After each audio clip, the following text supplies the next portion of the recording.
नमस्कार, KP news 24/7 में आपका स्वागत है। मैं हूं अश्विनी आपके साथ। आइए एक नजर डालते हैं आज की सुर्खियों पर।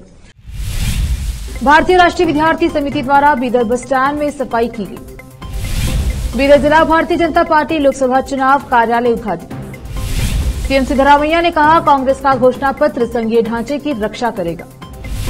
अमित शाह मैसूर में बीजेपी कोर कमेटी की बैठक में समन्वय पैनल पर चर्चा। झाबुआ पहुंचे पीएम नरेंद्र मोदी ने कांग्रेस पर साधा निशाना, कहा चुनाव के वक्त किसानों की आती है याद। पंजाब की चुनावी सभा में केजरीवाल ने कहा, मेरे साथ एक अपराधी की तरह व्यवहार कर रही केंद्र सरकार।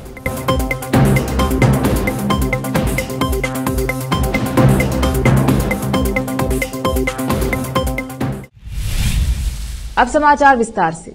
भारतीय राष्ट्रीय विद्यार्थी समिति जिला समिति बीदर द्वारा आज बीदर शहर के सेंट्रल बस स्टैंड परिसर में सफाई की गई और आम लोगों में स्वच्छता के प्रति जागरूकता पैदा की गई। इस अवसर पर अध्यक्ष नीतीश शिंदे, श्रीनाथ, सरकारी प्रथम श्रेणी कॉलेज के अध्यक्ष सिकंदर, सचिव श्रीकांत, सचिन, लोकेश और अन्य उपस्थित रहे। विशेष संवाददाता की रिपोर्ट। बीदर जिला भाजपा अध्यक्ष सोमनाथ पाटिल खुदागी ने शहर के नौबाद के पास बीदर जिला भारतीय जनता पार्टी कार्यालय में लोकसभा चुनाव के अवसर पर बीदर लोकसभा निर्वाचन क्षेत्र 7 भाजपा चुनाव कार्यालय का उद्घाटन किया। कार्यक्रम में केंद्रीय मंत्री भगवंत खुबा, विधान परिषद सदस्य रघुनाथ राव मलकापुरे, विधायक डॉ शैलेंद्र बेलदाड़े, कलबुर्गी संभागीय आयोजन सह प्रभारी ईश्वर सिंह ठाकुर, पूर्व विधान परिषद सदस्य और चुनाव प्रभारी अमरनाथ पाटिल, चुनाव प्रभारी अरहंत सावले, जिला महासचिव पीरप्पा और आदे, किरण पाटिल, कुशल पाटिल गदगी, राजशेखर नागमूर्ति, राजकुमार पाटिल नमताबाद, पूर्व जिला अध्यक्ष शिवानंद मंथालकर, प्रसन्न लता देशपांडे, उपेंद्र देशपांडे, बसवराज पवार, बसवराज योजना, श्रीनिवास चौधरी और अन्य प्रमुख लोग उपस्थित रहे। विशेष संवाददाता की रिपोर्ट। मुख्यमंत्री सिद्धरामैया ने रविवार को संकेत दिया कि कांग्रेस के घोषणा पत्र में संविधान और संघीय ढांचे की रक्षा का वादा होगा, जो उन्हें लगता है कि पीएम मोदी के नेतृत्व वाली वर्तमान सरकार के तहत खतरे में है। सिद्धरामैया एआईसीसी घोषणा पत्र समिति के सदस्य हैं। उन्होंने यहां एआईसीसी घोषणा पत्र परामर्श बैठक में कहा, संविधान, लोकतंत्र और संघीय व्यवस्था को खतरे में डालने के प्रयास किए जा रहे हैं। इन आपदाओं को रोकने के लिए घोषणा पत्र में प्रभावी घोषणाएं और कार्यक्रम तैयार किए जाएंगे। उन्होंने सुझाव दिया कि देश की समस्याओं को हल करने के वादे, जिसके लिए कांग्रेस प्रतिबद्ध है, लोगों का विश्वास हासिल करने के लिए घोषणा पत्र का हिस्सा होना चाहिए। केंद्रीय गृह मंत्री अमित शाह की रविवार को मैसूर यात्रा, जहां वह भाजपा कोर कमेटी की बैठक में हिस्सा लेंगे। भाजपा जेडीएस गठबंधन की योजनाओं के लिए महत्वपूर्ण होगी, क्योंकि वह जेडीएस वोटों को अपने पक्ष में करने पर चर्चा कर रही है। पुराने मैसूर क्षेत्र की 4 लोकसभा सीटों पर भाजपा के उम्मीदवार और इसके विपरीत दोनों दलों के नेताओं को शामिल करके इस आशय की एक समन्वय समिति गठित करने पर चर्चा की गई। भाजपा के अनुसार पूर्व मुख्यमंत्री, भाजपा के प्रदेश अध्यक्ष और पूर्व अध्यक्ष समेत अन्य वरिष्ठ नेता कोर कमेटी की बैठक में हिस्सा ली, जिसमें शाह केंद्र के प्रमुख कार्यक्रमों, खासकर विकसित भारत के संदर्भ में हुई प्रगति की समीक्षा कर सकते हैं। हालांकि मैसूर, कोडगू और चामराजनगर में भाजपा के सांसद हैं, लेकिन विधानसभा चुनाव में पार्टी को हार का सामना करना पड़ा। इसीलिए इन दोनों निर्वाचन क्षेत्रों के संभावित उम्मीदवारों पर चर्चा की जाएगी। मैसूर, कोडगू में पार्टी संगठन में पिछड़ गई है, क्योंकि वह केवल एक विधानसभा सीट ही जीत सकी है। दिलचस्प बात यह है कि पूर्व मैसूर शाही परिवार के वंशज यदुवीर कृष्णदत्त चामराज, वडियार और अयोध्या में स्थापित रामलला की मूर्ति के मूर्तिकार अरुण योगीराज के नाम लोकसभा निर्वाचन क्षेत्र के लिए चर्चे में है। भाजपा के एक नेता ने टिप्पणी की, यही कारण है कि मौजूदा सांसद प्रताप सिम्हा ने पूर्व प्रधानमंत्री एचडी देवेगौड़ा से मुलाकात की और भाजपा जेडीएस गठबंधन के उम्मीदवार बने रहने के लिए उनका आशीर्वाद मांगा। कर्नाटक के पूर्व मंत्री केएस ईश्वरप्पा के गद्दारों को गोली मारो बयान ने प्रदेश की राजनीति में हंगामा खड़ा कर दिया है। बीजेपी के ही कई नेताओं ने उन्हें सोच समझकर बोलने की नसीहत दी है। वहीं कई नेता उनके बयान का बचाव करते दिखे। वहीं बीजेपी नेता ने इस बयान को लेकर उनके खिलाफ एक एफआईआर दर्ज की है और उन्हें एक नोटिस भी जारी किया है। हालांकि इस कार्रवाई के बाद ईश्वरप्पा ने कहा कि वह इस तरह की प्राथमिकियों से नहीं डरते हैं। दावणगेरे एक्सटेंशन पुलिस थाने ने इलाके के निवासी हनुमंतप्पा की शिकायत पर यह मामला दर्ज किया है। बता दें कि ईश्वरप्पा ने गुरुवार को एक कार्यक्रम में कहा था, मैं प्रधानमंत्री मोदी से अपील करना चाहता हूं कि वह उन 2 गद्दारों डीके सुरेश और विनय कुलकर्णी को गोली मारने के लिए कानून बनाए। जो दक्षिण भारत को एक अलग देश बनाना चाहते हैं। वही एफआईआर पर प्रतिक्रिया व्यक्त करते हुए ईश्वरप्पा ने शिवमोगा में कहा कि वह इस तरह की प्राथमिकियों से नहीं डरते। ईश्वरप्पा ने कहा, मैं राष्ट्रवाद और हिंदुत्व के सिद्धांतों पर अपने खिलाफ ऐसी 100 प्राथमिकियों से भी नहीं डरता। कर्नाटक के मुख्यमंत्री सिद्धरामैया ने शुक्रवार को कहा था कि भाजपा नेता के बयान को लेकर उनके खिलाफ कानूनी कार्यवाही की जाएगी। रुकते हैं छोटे से ब्रेक के लिए, जल्द लौटेंगे ब्रेक के बाद। हिंदुस्तान के हर कोने में हम हैं मौजूद। 24 घंटे हालात पर गहरी नजर, खबरों से जुड़े चुपते सवालात और आपको दिखाता है धार्मिक, सामाजिक, राजनीतिक, लोकल और इंटरनेशनल न्यूज की सबसे बेहतर कवरेज, जो आपको रखती है हर पल बाखबर। देश और दुनिया भर की खबर के लिए देखते रहें केपी न्यूज 24/7। ब्रेक के बाद स्वागत है आपका। देखते हैं समाचार। प्रधानमंत्री नरेंद्र मोदी ने रविवार को कहा कि उनकी सरकार आदिवासियों के हितों के लिए काम कर रही है, जबकि विपक्षी कांग्रेस को सिर्फ चुनाव के समय ही गांव, गरीब और किसान याद आते हैं। प्रधानमंत्री मध्य प्रदेश के झाबुआ जिले में आदिवासी समुदाय के लोगों की एक जनसभा को संबोधित कर रहे थे। कुछ ही महीनों में होने वाले लोकसभा चुनाव से पहले इस साल प्रधानमंत्री मोदी की मध्य प्रदेश की यह पहली यात्रा है। उन्होंने कहा, हमने वोट के लिए नहीं बल्कि आदिवासियों के स्वास्थ्य को लेकर सिकल सेल एनीमिया के खिलाफ अभियान शुरू किया है। उन्होंने कहा, कांग्रेस को केवल चुनाव के समय ही गांव, गरीब और किसान याद आते हैं। प्रधानमंत्री मोदी ने कहा, कांग्रेस जब सत्ता में रहती है तो लोगों को लूटने का काम करती है और जब सत्ता से बाहर होती है तो लोगों को लड़वाने का काम करती है। उन्होंने कहा, लूट और फूट कांग्रेस का ऑक्सीजन है। प्रधानमंत्री ने कहा कि यहां तक कि संसद में विपक्षी नेता भी अब सत्तारूढ़ राष्ट्रीय जनतांत्रिक गठबंधन के लिए अब की बार 400 पार बात कह रहे हैं। प्रधानमंत्री ने कहा कि लोकसभा चुनाव में भारतीय जनता पार्टी का कमल चिन्ह 370 से ज्यादा सीट जीतेगा। प्रधानमंत्री ने कहा, मैं झाबुआ में लोकसभा चुनाव के लिए प्रचार करने नहीं बल्कि आपका सेवक बनकर आया हूं। हमारी डबल इंजन सरकार मध्य प्रदेश में दोगुनी गति से काम कर रही है। प्रधानमंत्री मोदी ने मतदाताओं से भाजपा को 370 लोकसभा सीट जीतने के लिए पिछले चुनाव की तुलना में प्रत्येक बूथ पर 370 अतिरिक्त वोट सुनिश्चित करने को कहा। बता दें कि पीएम मोदी ने राज्य के लिए 7,550 करोड़ रुपए की परियोजनाओं का उद्घाटन और शिलान्यास किया। उन्होंने कहा कि मध्य प्रदेश में चल रही विकास परियोजनाओं से पता चलता है कि डबल इंजन सरकार सभी विकास कार्यों पर दोगुनी गति से काम कर रही है।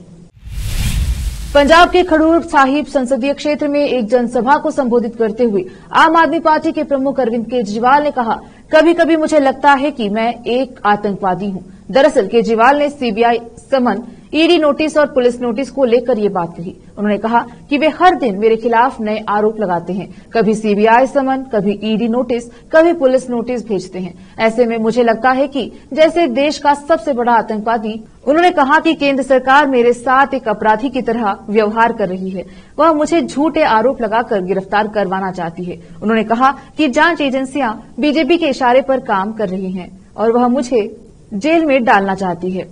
दिल्ली के मुख्यमंत्री ने कहा कि ये लोग मुझे गिरफ्तार करके जेल भेजना चाहते हैं, जिससे मैं आगामी लोकसभा चुनाव में पार्टी के लिए प्रचार न कर सकूं। इनके पास मेरे खिलाफ किसी भी मामले में कोई सबूत नहीं है। इसके बावजूद ईडी मुझे नोटिस पर नोटिस भेजकर परेशान कर रही है। ये लोग सोच रहे हैं मैं ऐसे झूठे नोटिसों से डर जाऊंगा, तो यह गलत सोच रहे हैं। चुनावी सभा में केजरीवाल ने कहा कि आम आदमी पार्टी आगामी लोकसभा चुनाव में पंजाब की 13 और दिल्ली की 7 लोकसभा सीटों पर जीत हासिल करेगी। केजरीवाल का यह बयान कांग्रेस के लिए बड़ा झटका माना जा रहा है। केंद्र सरकार ने हाल ही में 5 विभूतियों को देश का सबसे बड़ा सम्मान देने की घोषणा की है। तब से लेकर भारत रत्न देश में चर्चा का विषय बना हुआ है। कुछ लोग इस फैसले का स्वागत कर रहे हैं तो वहीं कुछ और लोग इस पर सवाल खड़े कर रहे हैं। इसी को लेकर आज राजस्थान के पूर्व मुख्यमंत्री अशोक गहलोत ने भी केंद्र पर निशाना साधा है। अशोक गहलोत ने अपने ट्विटर हैंडल पर लिखा कि भारत सरकार द्वारा 5 विभूतियों को भारत रत्न दिए जाने का स्वागत करते हैं। इन विभूतियों के लिए हमारे दिल में अथाह सम्मान है एवं देश के लिए इनका योगदान अतुलनीय है। अशोक गहलोत ने आगे लिखा कि हालांकि ऐसा लगता है कि एक वर्ष में अधिकतम 3 भारत रत्न देने के नियम को तोड़कर आनन फानन में भारत रत्न देकर इस सम्मान का चुनावीकरण एवं राजनीतिकरण किया गया है एवं सम्मान की गरिमा कम की गई है। मुझे नहीं लगता है कि इन निर्णयों से एनडीए को बहुत बड़ा लाभ मिल सकेगा। गहलोत ने आगे कहा, यदि एनडीए सरकार सच में इनके योगदान को सम्मानित करना चाहती है तो कर्पूरी ठाकुर द्वारा पिछड़ों के उत्थान के लिए किए गए प्रयासों को आगे बढ़ाने के लिए जातिगत जनगणना करवाएं। चौधरी चरण सिंह एवं एमएस स्वामीनाथन की मांग अनुसार न्यूनतम समर्थन मूल्य का कानून बनाए एवं पीवी नरसिम्हा राव द्वारा बनाए गए प्लेस ऑफ वर्शिप एक्ट की पालना सुनिश्चित करवाएं, जिसकी आजकल रोज अवहेलना की जा रही है, एवं एनडीए सरकार के दौरान लालकृष्ण आडवाणी द्वारा जताई गई अघोषित आपातकाल जैसी आशंका के माहौल को सामान्य करने का प्रयास करें। अन्यथा सब यही मानेंगे कि ये सम्मान सिर्फ चुनावी लाभ के लिए है। अब वक्त एक और छोटे से ब्रेक का, जल्द लौटेंगे ब्रेक के बाद। हिंदुस्तान के हर कोने में हम हैं मौजूद। 24 घंटे हालात पर गहरी नजर, खबरों से जुड़े चुपते सवालात,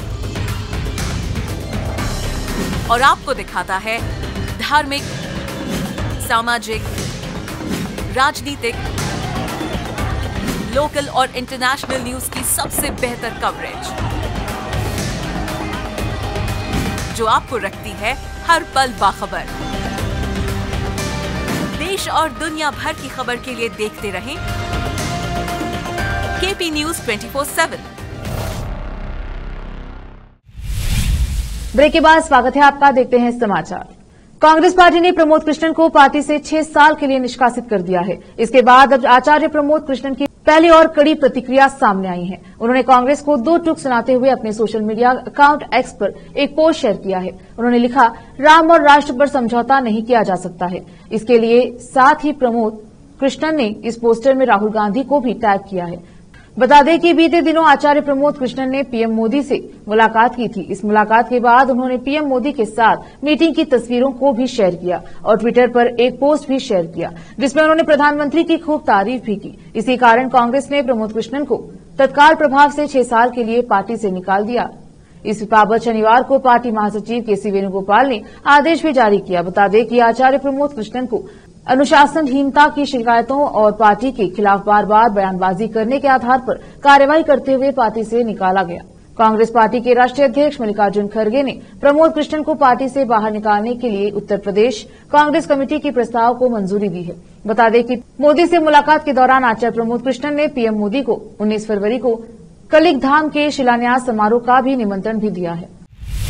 महाराष्ट्र के बारामती में डिप्टी सीएम अजित पवार की पत्नी के पोस्टर पर काली स्याही फेंकने का मामला सामने आया है। बता दें कि इस बार अजित पवार की पत्नी सुनेत्रा पवार को बारामती से लोकसभा सीट पर उम्मीदवार बनाने की तैयारी की जा रही है। इस समय बारामती से शरद पवार की बेटी सुप्रिया सुले सांसद हैं। बता दें कि पुणे की बारामती लोकसभा सीट पवार परिवार की पारंपरिक सीट मानी जाती है। दरअसल एनसीपी पार्टी और इसका सिंबल अजित पवार के पास जाने से शरद पवार गुट के कार्यकर्ता गुस्से में हैं। इसी बीच खबर आई है कि अजित पवार की पत्नी सुनेत्रा पवार को बारामती से लोकसभा चुनाव लड़वाया जा सकता है। ऐसे में बारामती में लगे सुनेत्रा पवार के पोस्टर पर अज्ञात लोगों ने काली पोत दी है। हालांकि जैसे ही ये मामला सामने आया, वैसे ही पुलिस और स्थानीय लोगों ने इस पोस्टर को हटा दिया। पाकिस्तान चुनाव के बाद नतीजों को लेकर पिछले 4 दिनों से चल रही असमंजस की स्थिति आखिरकार अब साफ हो गई है। पाकिस्तान के निर्वाचन आयोग ने रविवार को आम चुनाव के अंतिम परिणाम घोषित कर दिए। आधिकारिक रूप से पाकिस्तान चुनाव आयोग की इस घोषणा के बाद किस पार्टी के खाते में कितनी सीटें आई हैं, यह जानना हर किसी के लिए दिलचस्प है। इमरान खान की पार्टी पीटीआई के उम्मीदवार इस बार निर्दलीय ही चुनाव लड़े हैं। अभी तक रुझानों में वही निर्दलीय उम्मीदवार लीड कर रहे थे। हालांकि चुनाव परिणामों और मतदानों में इमरान की ओर से काफी धांधली का आरोप भी लगाया गया, मगर अब नतीजे सामने आ गए हैं। पाकिस्तान चुनाव आयोग के अनुसार जारी नतीजों में किसी भी एक पार्टी को स्पष्ट बहुमत नहीं मिला है। चुनाव आयोग की घोषणा के अनुसार जेल में बंद पूर्व प्रधानमंत्री इमरान खान की पार्टी द्वारा समर्थित निर्दलीय उम्मीदवारों ने 101 सीट पर जीत मिली है। वहीं 3 बार के पूर्व प्रधानमंत्री नवाज शरीफ की Pakistan Muslim League Nawaz PML N 75 seat जीतकर तकनीकी रूप से संसद में सबसे बड़ी पार्टी बनकर उभरी है। बिलावल जरदारी भुट्टो की पाकिस्तान पीपुल्स पार्टी को 54 सीट मिली, जबकि विभाजन के दौरान भारत से आए उर्दू भाषी लोगों की मुताहिद कौमी मूवमेंट पाकिस्तान MQMP को 17 सीटें मिली हैं। पाकिस्तान में कोई भी पार्टी सरकार बनाने की स्थिति में नहीं। अमेरिका में नवंबर 2024 में होने वाले राष्ट्रपति चुनाव के लिए रिपब्लिकन पार्टी के दो प्रमुख उम्मीदवारों को पूर्व राष्ट्रपति डोनाल्ड ट्रंप और निकी हेली के बीच जुबानी जंग तेज होती जा रही है। ताजा मामले में ट्रंप ने निकी हेली के पति को लेकर करारा हमला बोला है। इससे निकी हेली बौखला गई है। उन्होंने भी ट्रंप पर तगड़ा पलटवार किया है। इससे अमेरिकी स्थिति में उबाल आ गया है। बता दें कि पूर्व राष्ट्रपति डोनाल्ड ट्रंप ने शनिवार को सवाल किया कि उनकी प्रतिद्वंदी निकी हेली के प्रति प्रचार अभियान में उनके साथ क्यों नहीं है। इस पर संयुक्त राष्ट्र की पूर्व राजदूत हेली और उनके पति माइकल ने तीखी प्रतिक्रिया व्यक्त की है। माइकल इस वक्त सैन्य सेवा के तहत विदेश में तैनात हैं। ट्रंप ने साउथ कैरोलिना के कॉनवे में लोगों को संबोधित करते हुए कहा, उनके पति को क्या हुआ, वह कहां है, वह चले गए हैं। ट्रंप और हेली 24 फरवरी को रिपब्लिकन पार्टी के प्राइमरी चुनाव के मद्देनजर राज्य में विभिन्न कार्यक्रम आयोजित कर रहे थे। दोनों राष्ट्रपति पद के चुनाव के लिए रिपब्लिकन पार्टी का उम्मीदवार बनने की दौड़ में शामिल हैं। पूर्व राष्ट्रपति की टिप्पणी पर प्रतिक्रिया देते हुए हेली ने एक्स पर एक पोस्ट में कहा, माइकल हमारे देश की सेवा में तैनात हैं, जिसके बारे में आप कुछ भी नहीं जानते। उन्होंने अपने पति की सेवा पर गर्व जताते हुए कहा कि हर सैनिक की पत्नी जानती है कि सेना में काम करना एक पारिवारिक बलिदान है। फिर से एक नजर आज की सुर्खियों पर। भारतीय राष्ट्रीय विद्यार्थी समिति द्वारा बीदर बस स्टैंड में सफाई की गई। बीदर जिला भारतीय जनता पार्टी लोकसभा चुनाव कार्यालय उद्घाटित। सीएम सिद्धरामैया ने कहा, कांग्रेस का घोषणा पत्र संघीय ढांचे की रक्षा करेगा। अमित शाह मैसूर में बीजेपी कोर कमेटी की बैठक में समन्वय पैनल पर चर्चा। झाबुआ पहुंचे पीएम नरेंद्र मोदी ने कांग्रेस पर साधा निशाना, कहा चुनाव के वक्त किसानों की आती है याद। पंजाब की चुनावी सभा में केजरीवाल ने कहा, मेरे साथ एक अपराधी की तरह व्यवहार कर रही केंद्र सरकार।